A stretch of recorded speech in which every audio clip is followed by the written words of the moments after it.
Welcome to ఆనంద సాయి. ఈరోజు సింహం మరియు ఎలుక ఒక స్టోరీ తెలుసుకుందాం. ఒక అడవిలో ఒక సింహం నిద్రపోతూ ఉంది.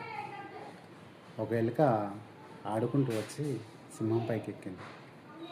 సింహం కోపంగా ఎలుకను పట్టుకుంది. నన్ను వదిలేయండి రాజా, నేను మీకు సహాయం చేస్తాను అంది ఎలుక. సింహం నవ్వింది. నువ్వు నాకు సహాయం చేస్తావా అని అడిగింది. అయినా దయతో ఎలుకను వదిలేసింది. కొన్ని రోజుల తర్వాత సింహం వేటగాడి వలలో చిక్కుకుంది. ఎలుక అది చూసి వెంటనే వచ్చి తన పదునైన పళ్ళతో వలను కొరికేసింది. కొద్దిసేపట్లో సింహం వలలో నుంచి బయటపడింది. సింహం ఆశ్చర్యపోయి, చిన్నవాడివైనా గొప్ప సహాయం చేశావు అని ఎలుకను మెచ్చుకుంది. ఇందులో నీతి: ఎవరిని చిన్నచూపు చూడకూడదు. చిన్నవాళ్ళైనా ఒక సమయంలో సహాయపడతారు.